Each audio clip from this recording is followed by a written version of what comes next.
voices told him to do it.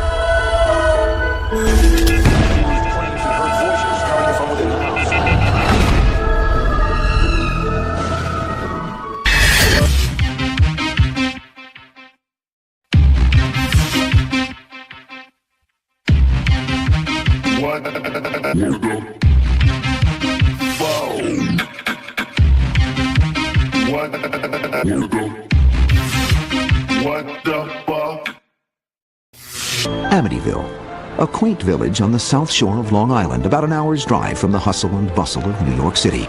A seemingly ordinary American town whose name is derived from the Latin word for friend. Yet it is also a name that remains inextricably linked to a series of events that began with the brutal murder of an entire family and ended with another family's nightmare. The story became known to the world as the Amityville Horror, but it's a story that the people of this closed-door community would just as soon forget.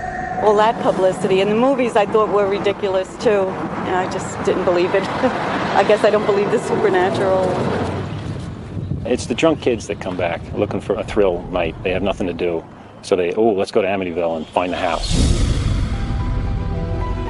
Long before gaining notoriety for its House of Horrors, Amityville was a community rich in history. Will Rogers lived here. Annie Oakley was here.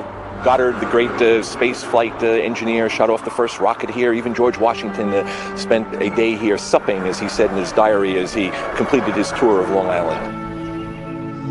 But for nearly 3 decades, a certain house on Ocean Avenue has attracted more attention than any other landmark and cast an ominous shadow over this otherwise idyllic coastal village. This modern-day horror story has its origins in the history of Amityville and Ocean Avenue itself, a history that dates back to the region's earliest settlers, the Montaukett Indians. According to legend, the Indians once believed the land now known as Ocean Avenue to be a power spot, perhaps even an area infested by demons. Tribal enemies, or those said to be possessed by evil spirits, were left to die on this land and then buried face down, cursed to stare for all eternity into the dark abode their spirit was sent to join. Montaukets believe there is good and there is evil. The spirit is very movable and it can come and go and do a lot of things. Jay Anson's The Amityville Horror documents another legend about the Ocean Avenue property, one dating back to the Salem witch trials of the late 1600s. According to this account, a man named John Ketchum, after being forced out of Massachusetts for practicing witchcraft, set up residence on or near the spot of Amityville's famed House of Horrors. It is said that Ketchum continued his alleged devil worship until his death, and that his body may be buried somewhere on the property. Early deeds do suggest that Ketchum may have existed, but whether he fled from Salem or ever practiced witchcraft on the land cannot be verified. We were never able to physically connect the Ketchums who were burned at the stake in Salem, Massachusetts. But it's very interesting that there's a Ketchum Street or a Ketchum Place right in the immediate vicinity of the residence. In the summer of 1965, the house at 112 Ocean Avenue is sold to the DeFeos, a close-knit Italian Catholic family. It is a prosperous time for the city-bred DeFeos, a prosperity evidenced by their move from a small Brooklyn apartment to the 6-bedroom, 2.5-story Dutch colonial on Long Island's affluent South Shore. The DeFeos have 5 children: John Matthew, Mark, Allison, Dawn, and their eldest son, Ronald Jr., better known as Ronnie or Butch. Ronnie had a close relationship with his mother. His relationship with his father was a love-hate relationship. Mr. DeFeo's way of showing love to his children, especially his eldest son Ronnie, is by spoiling them with money and material things. It would be nothing for his father to give him, $1,000 for him to spend. He never really had to work. He had a lot of jobs that he lost. He wound up working in a car agency for the father, but he didn't have to. I think they thought that money would make the difference. Look how wonderful our life is, but it's not very wonderful. Material excesses and family discord may not have been the only forces at work in the DeFeo home. From the very beginning, Ronald DeFeo Jr. senses that he is not alone in the house. Well, when I first moved in, you start hearing noises of different things at night. Noise, like you thought somebody might have been walking around, pipes banging. Oh, they were always saying somebody's in the house, ghost, all Once in a while you'd hear screaming, but there wasn't nobody screaming. According to trial testimony, by 1973, the incidents of violence and abuse within the family begin to escalate. Ronnie's mother was downstairs doing laundry, but the kids were making a tremendous fuss. And she was yelling at the kids were yelling, and the father kept yelling at her to shut up. He wanted to eat his meal in peace. And she comes up the stairs with a basket of laundry, and the father walks over to the stairs and punches her in the face. She falls down the stairs. He closes the door and he says, "Now we'll have some peace. We can eat in peace." And that scene, for me, summed up what life must have been like in that house. Desperate to escape his troubled home life, Ronnie immerses himself in Long Island's South Shore bar scene and the early 1970s drug subculture. He was into heroin. He was big into speed. He would take LSD. So I think he was a very heavy user, and he probably started very early. As Ronnie spirals out of control, one family argument nearly turns lethal. All sorts of violence is going on. Ronnie's sister Dawn and her father are having a violent argument. And so Ronnie's going to settle the argument. Picked up a shotgun. I knew the gun was loaded, you know. And I said, that is a hell of a want to kill him. Hey!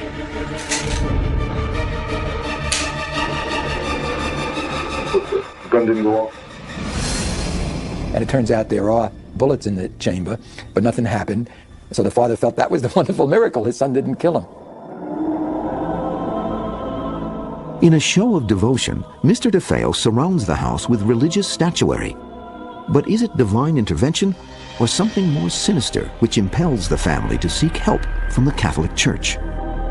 They felt the devil was in the house. That's what brought all that religion into the house. Mr. DeFeo went to St. Joseph's Shrine 6 months before he was murdered to bring back a priest who would say the prayers of exorcism in his home. And from all the information I learned, candles were toppling over, doors were opening and closing. A letter from St. Joseph's Oratory in Montreal, Canada, states that they have no official record of this incident. When people asked Mr. DeFeo why he had all these special holy statues around his home, he said, "It's because I have a devil on my back." But was Mr. DeFeo referring to the devil incarnate or to his deeply troubled son? Maybe it was fear. Maybe it's that, is it possible that down deep they all loved each other? Or that it's something he didn't want to face, that his son could be capable of murder. Whatever the source of their fear, the DeFeos seem to have an uncanny awareness of the terrible fate soon to befall them. Lynn Anowitz, the housekeeper to the DeFeo family, stated to me on several occasions during the trial that Mrs. DeFeo told her that there was going to be a terrible tragedy occurring to her family.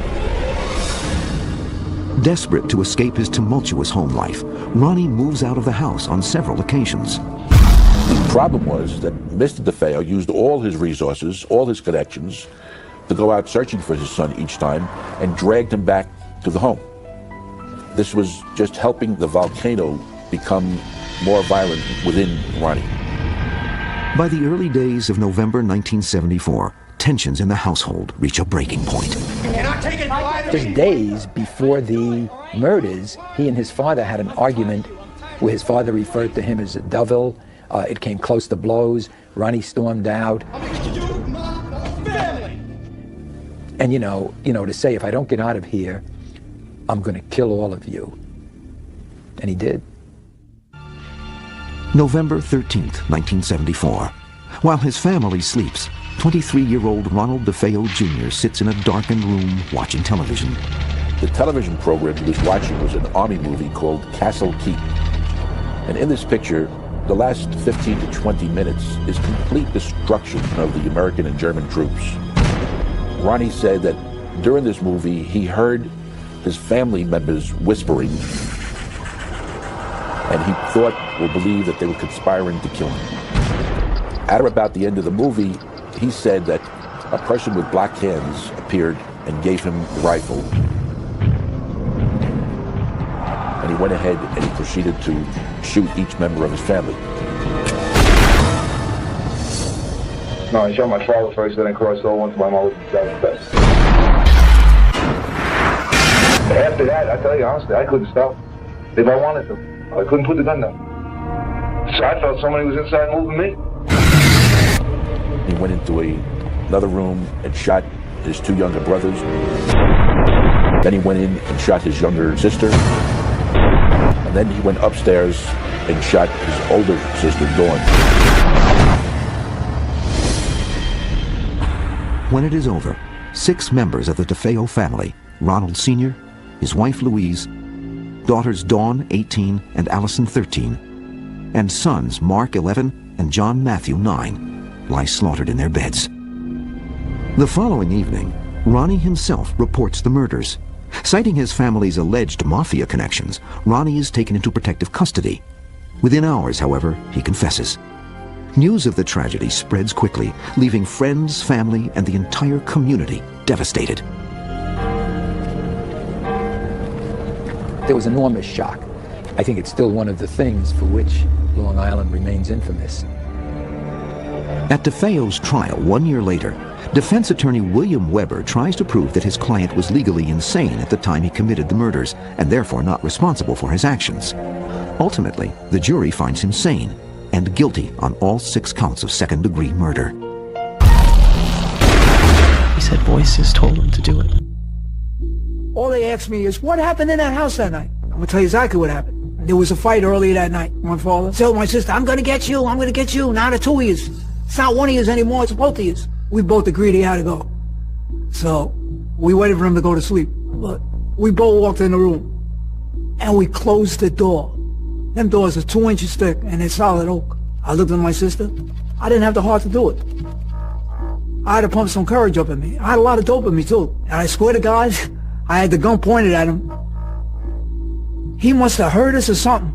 He must have opened his eyes. He was on his stomach. He must have opened his eyes and seen the 2 of us in the mirror. And man, he started to get up. I had the gun pointed and just going through my mind now, boy, if he gets his hands on this gun, he's going to wrap it around my neck.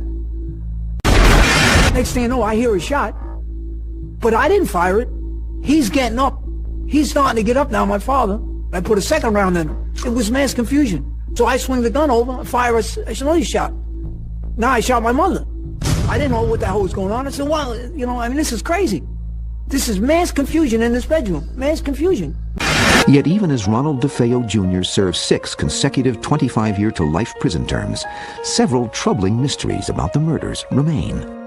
To this day, no one is certain how Ronald DeFeo Jr. killed his parents, 2 brothers and 2 sisters, and nobody heard a thing, how none of them even woke up. Maybe they were drugged. No, that proved not to be true. The next theory was that, well, he had a silencer on it. That theory didn't hold water. There would be some fragments of the silencer that would have been left on the crime scene. How do 6 people get killed and there are no gunshots? One possible explanation is offered by parapsychologist Hans Holzer. When there is a strong psychic field, sound will be inhibited. We know this from other cases because the electromagnetic field, which is representative of an entity of this kind, does interfere with the perception of sound, and sound was not heard. Others believe that the position of the 6 bodies bears an eerie similarity to the local Indian legend, which holds that tribal enemies were buried face down. An Indian curse, some say, may have driven Ronald DeFeo Jr. to murder. Young DeFeo had always been very high-strung and certainly given to psychic ability. And it is not inconceivable that the influence in the house were manifested gradually through him.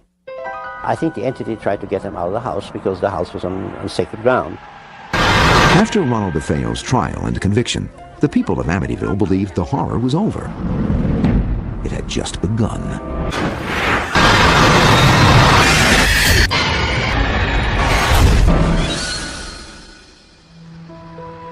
In the summer of 1975, newlyweds George and Kathleen Lutz begin house hunting on Long Island. George, a 28-year-old ex-Marine, runs his family's surveying firm. Kathy, 30, has 3 children from a previous marriage: Daniel, 10, Christopher, 7, and Melissa, 5.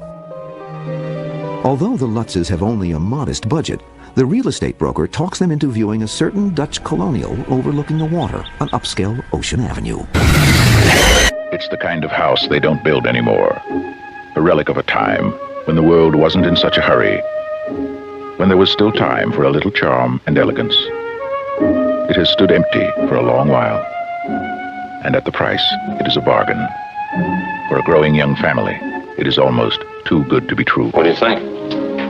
I love it. This is the first interview the Lutzes have granted in more than 20 years. We first saw the house in the fall of 1975.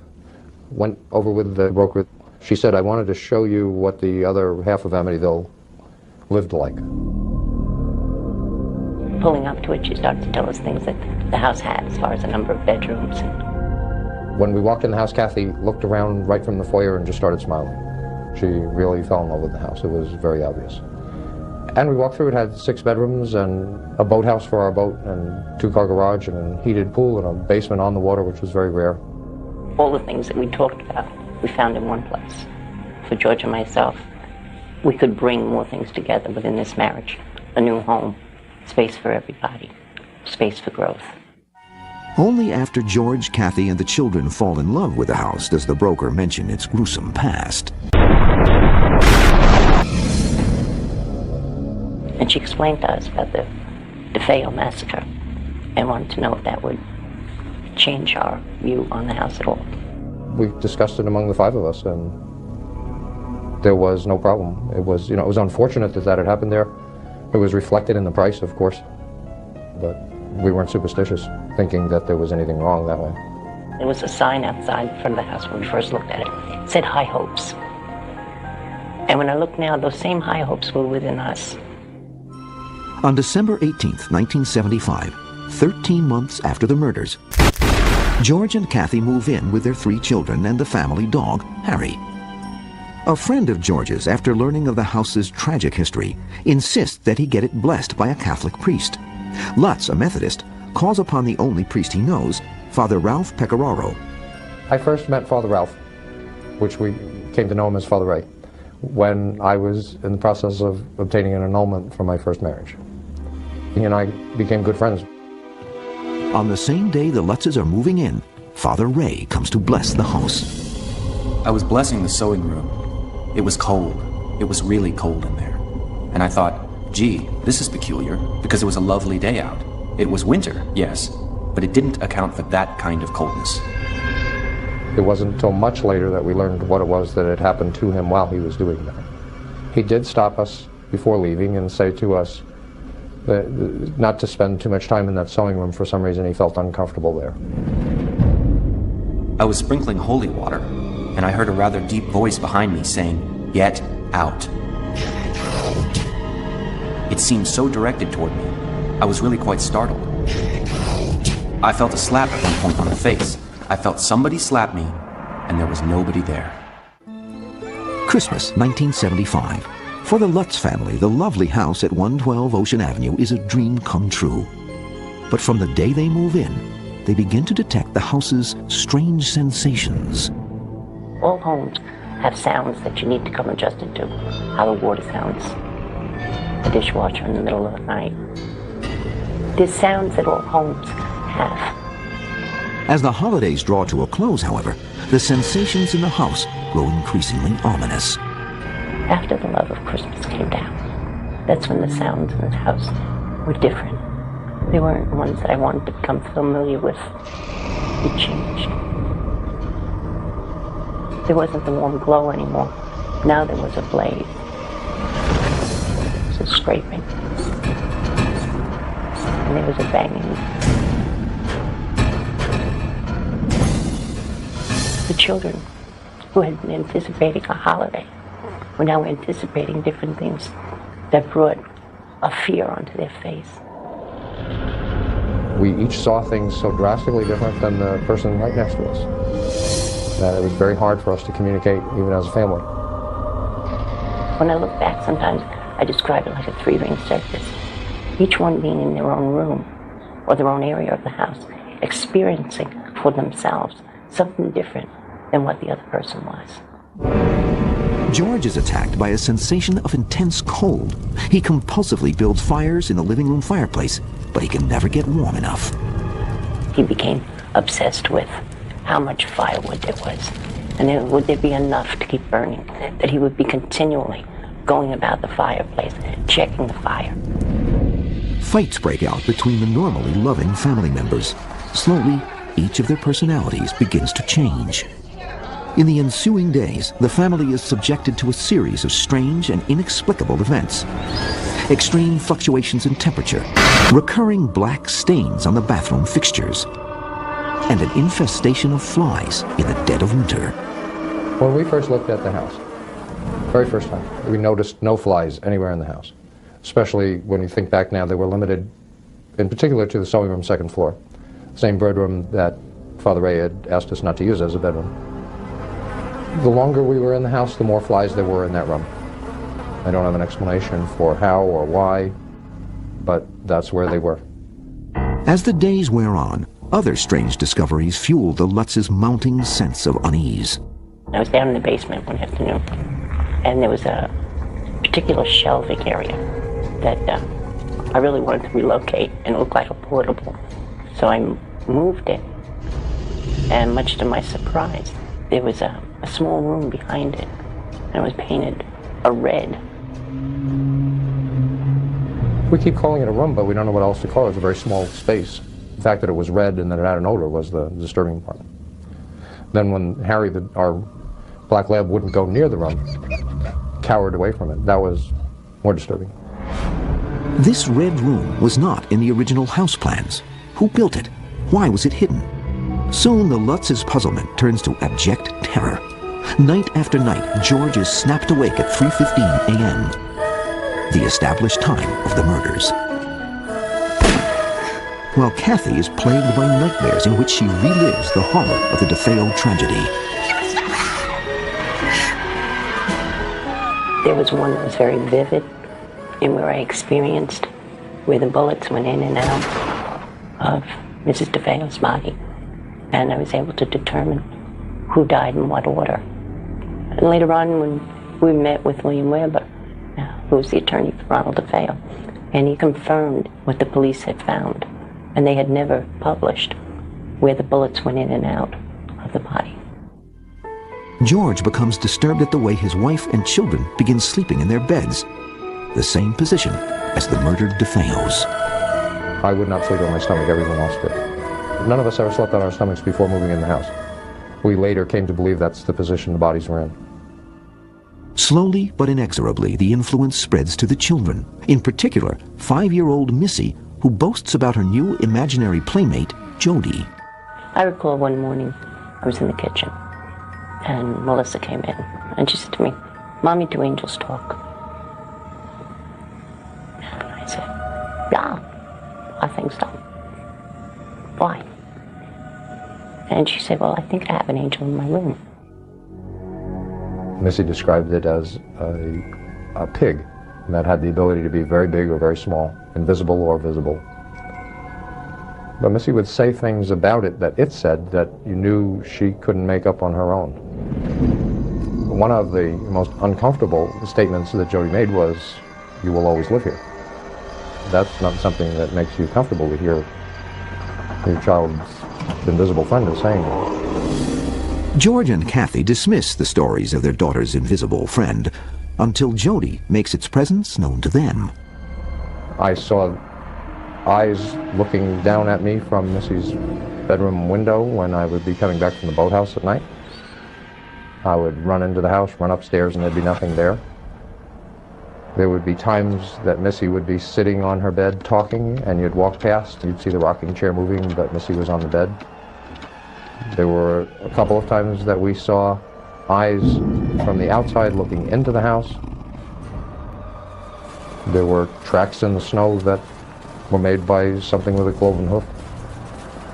During the first 2 weeks of January 1976, a series of terrifying and mind-numbing events finally convinced the Lutzes that some evil force is residing in their house. How do you explain an odor that all of a sudden appears, or a cold spot in a room that you walk through, the cold is not there anymore? Or the front door slamming, and you go running down and the door's still locked. but you heard it happen. Desperate to rid their home of the diabolical presence, the Lutzes are advised by a friend to first open all of the windows throughout the house and then go from room to room reciting the Lord's Prayer. Sounded like a solution to us. We did the same thing. When we did that, we heard a chorus of voices say to us, "Will you stop?"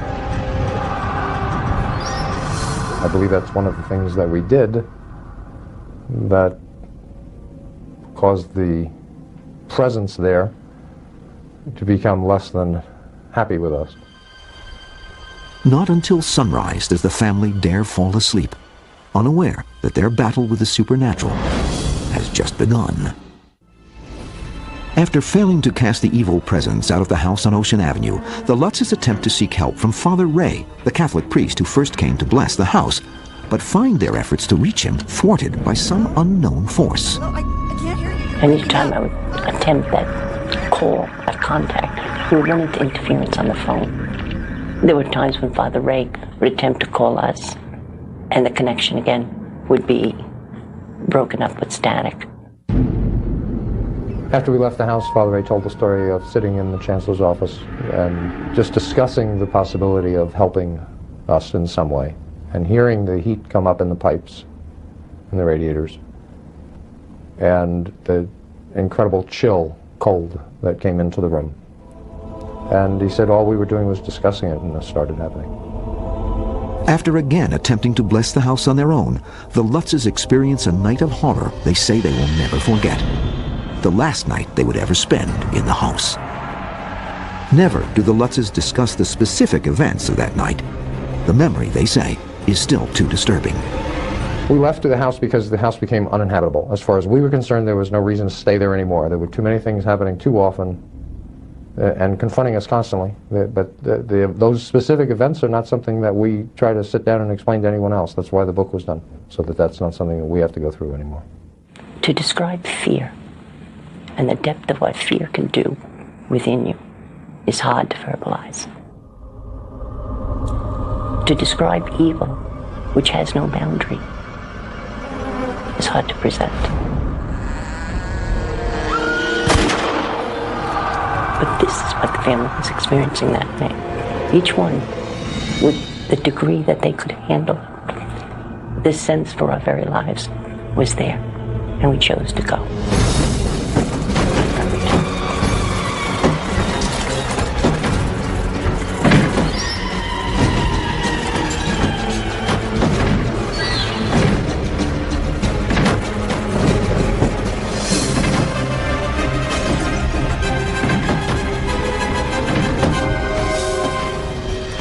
On January 14, 1976, 28 days after moving in, the Lutzes flee 112 Ocean Avenue, abandoning the house and everything they own. Despite the certainty of a huge financial loss, George and Kathy decide to return the house to the bank and sell all of their personal belongings at auction. We couldn't eradicate that which was there and didn't want to be responsible for passing it on. We bought the house for $80,000. It had a mortgage of $60,000. We had put another $4,000 or so down at the closing.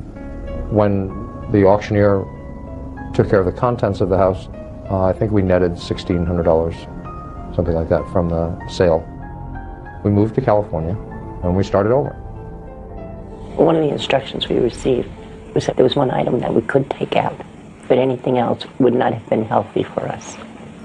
The one item that we had was a large cedar box that had been built by George's grandfather. And inside of that were some of the children's baby pictures. That's about the only item we came out with.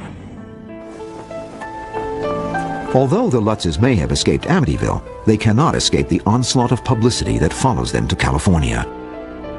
When we left the house, we sat down and did a series of tapes for self-help. And we just talked about everything we could possibly remember that took place in the house. And that eventually became the Amityville Horror, the book. The movie, on the other hand, was a work of Hollywood. In the midst of all the media hype surrounding their story, the Lutzes claim the evil forces continued to haunt them for many years, until help came from the exorcist for the Archbishop of Canterbury. He performed a rite in his church that helped us for the rest of our lives. There came a point when we said we have to stop blaming things that aren't right or going right in our lives on the house. But as time went on, it was like a half-life. It just slowly went away until today it really doesn't exist.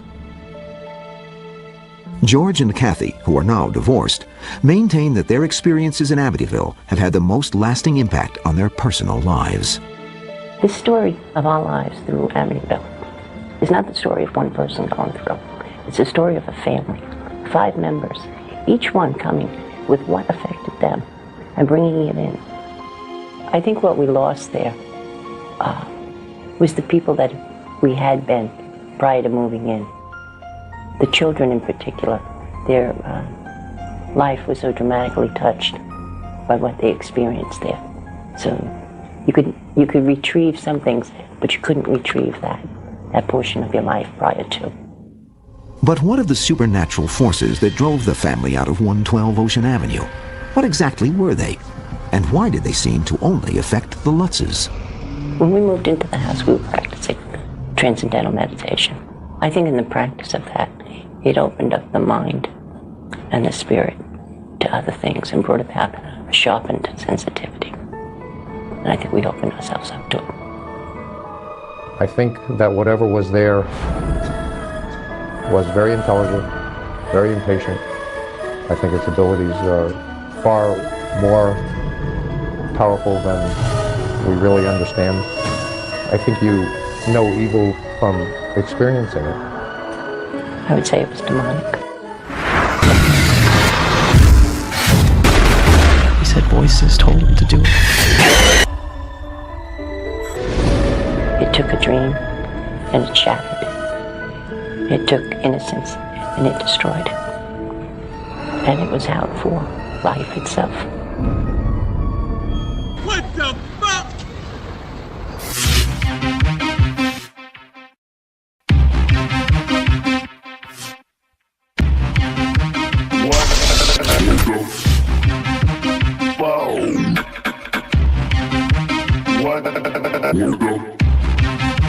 What the fuck?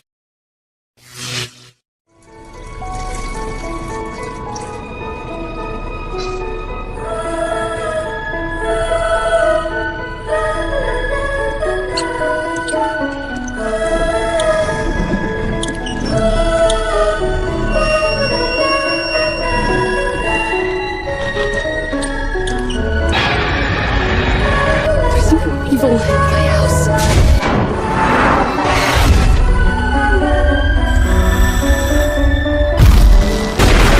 He said voices told him to do it.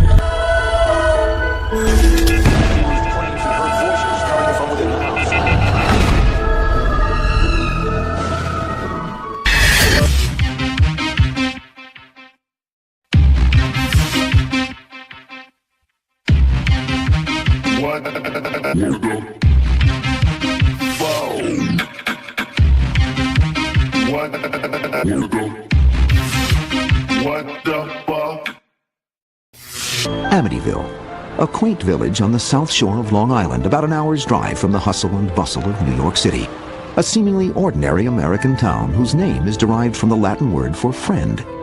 Yet it is also a name that remains inextricably linked to a series of events that began with the brutal murder of an entire family and ended with another family's nightmare. The story became known to the world as the Amityville Horror, but it's a story that the people of this closed-door community would just as soon forget. All that publicity and the movies I thought were ridiculous too, and I just didn't believe it. I guess I don't believe the supernatural. It's the drunk kids that come back looking for a thrill night. They have nothing to do. So let's go to Amityville and find the house. Long before gaining notoriety for its House of Horrors, Amityville was a community rich in history. Will Rogers lived here. Annie Oakley was here. Goddard, the great space flight engineer, shot off the first rocket here. Even George Washington spent a day here supping, as he said in his diary, as he completed his tour of Long Island. But for nearly 3 decades, a certain house on Ocean Avenue has attracted more attention than any other landmark and cast an ominous shadow over this otherwise idyllic coastal village. This modern-day horror story has its origins in the history of Amityville and Ocean Avenue itself. A history that dates back to the region's earliest settlers, the Montaukett Indians.